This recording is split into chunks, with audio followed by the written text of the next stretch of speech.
The next thing we're going to look at is using a table to estimate the limit. Sometimes you're going to be given a function, and when you try to plug in what x is approaching into that function, it's not going to make any sense. It's going to be indeterminate or undefined. In this case, it's going to be undefined, right? I mean, if you replace this x with a -1, you get a -1 plus 1 on the bottom in the denominator, which would yield what? A 1 over 0 situation, which would be undefined. So what we can do here is a technique involving a table. So what I want you all to be able to do is to be able to construct a table like so. We're going to have 2 rows, and the first row is going to be x, and the second row is going to be f of x. And then what we're going to do is, because we're just simply approaching x from this value, it does not indicate from the left or the right, which is something we're going to talk about in the next section. We have to approach this value, -1, from both the left and the right. So that ultimately means we need to create, when we're using the table method, we need to create, 7 columns here. So let's see if we can do that. 1, 2, 3, 4, 5, 6, 7. Okay, so in the middlemost column right here, we're going to put what x is approaching. So if you put in a -1 there, you get an undefined situation, right? Undefined. Okay? All I want you to do is, again, look at this from the left and the right. If you want to remind yourself, there's the left, there's the right. What we're going to use is base 10, okay? We're going to get closer and closer to whatever x is approaching by a multiple of 10. So way over here, okay, coming from the left, we're going to go 1/10 of a unit less than this. 1/10 of a unit less. So what's -1 minus 1/10? Well, that would be -1.1. Again, this is 1/10, okay? And then as we get closer, again, we're going to use base 10. We're now going to just be 1/100th of a unit away. 1/100th of a unit away. So what's -1 minus 1/100th? Well, that's -1.01. And then we're going to get really close to -1, really close to -1 by 1,000th of a unit, okay? Just 1,000th of a unit to the left of -1 would be what? -1.001. Then we're going to do the same thing from the right. We're going to go 1/10th of a unit away. We're going to get closer and closer and closer from the right. Okay, so we're going to do a 1/10th, 100th, and then 1,000th. All right, we're going to do this every single time. We have to use the table method. All right, so in other words, what's -1, now coming from the right, what's -1 plus 1/10? Well, that's -0.9. What's -1 plus 100? That's -0.99. And then really close to -1 coming from the right, what's -1 plus 1,000th? That'd be -0.9. All right, so we've finished completing the x row. All we have to do now is plug in these 6 values into our actual function, 1 over x plus 1, and see what the corresponding y value would be equal to. So if you replace this x with a -1.1, and you can use your calculator to do that, you'd get a -10.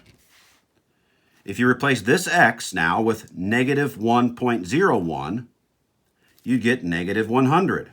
And again, you can use your calculator to determine these values.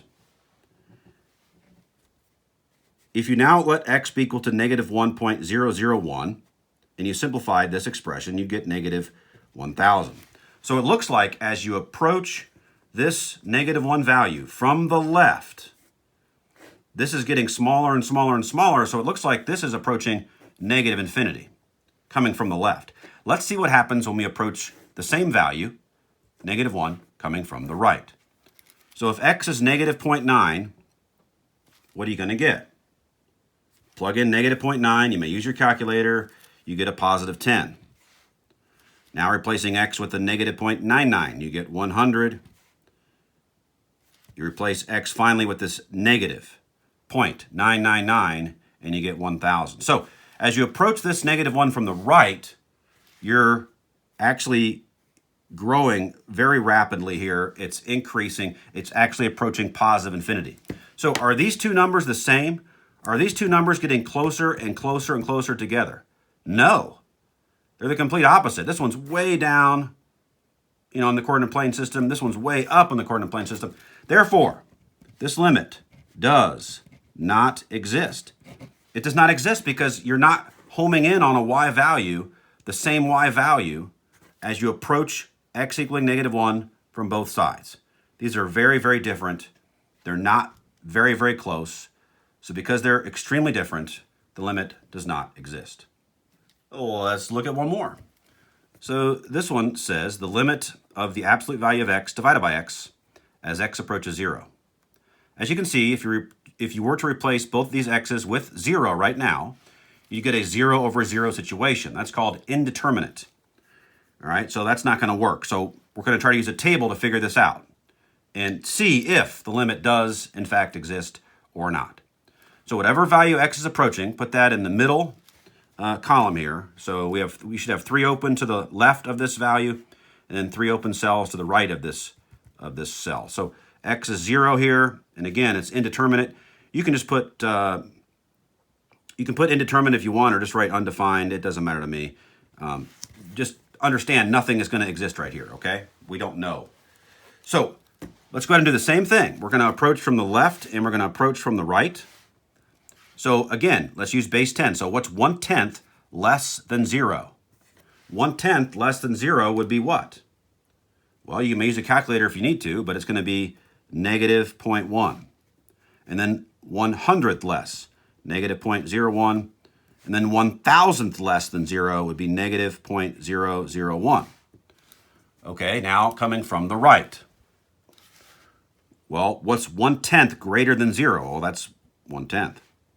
And then 100th greater, and then 1,000th greater, okay? Always be consistent on those values in terms of 1/10, 100th, and 1,000th of a unit away from whatever x is approaching. All right, now what we have to do is plug in these values into our actual function, f, to see what we get. So if we plug in a -0.1 into this, you get a positive 0.1, right? Because you're taking the absolute value of that. So the absolute value of -0.1 is 0.1 divided by a -0.1. That's going to yield a -1. And that's going to happen for all of these as you approach from the left. You're going to get -1 every time. Okay, let's see what happens as you approach x equaling 0 from the right. Well, you plug in a 0.1 into this, you get the absolute value of 0.1 is 0.1. 0.1 divided by 0.1 is 1. And you're going to get 1 for all of these. Okay, so if you were just approaching this 0 solely from the left, you would get an answer of -1. And similarly, if you were just approaching this x value of 0 just from the right, you get an answer of +1. But we're approaching we're approaching 0 from both sides. We're approaching 0 from both sides. So in order for this limit to exist, both of these numbers have to be getting closer and closer and closer to the same number, and they are not doing that. This one's -1, this one's +1. They're not homing in on the same y value. Therefore, the limit does not exist. Let's go back and look at one more thing here with respect to each of these examples. From a graphical perspective, this graph very quickly would look something like this.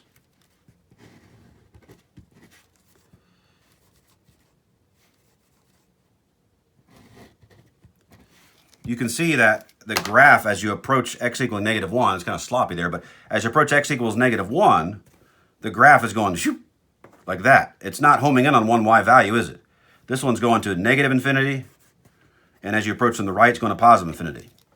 Let's see if I can do a better job with this graph. So as x approaches 0, there's 0, okay? Let's see what we get here.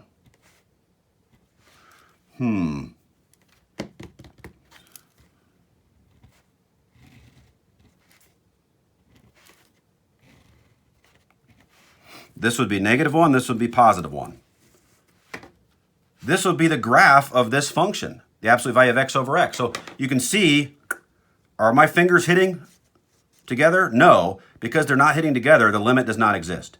You're not homing in on the same y value as you approach from both the right and the left.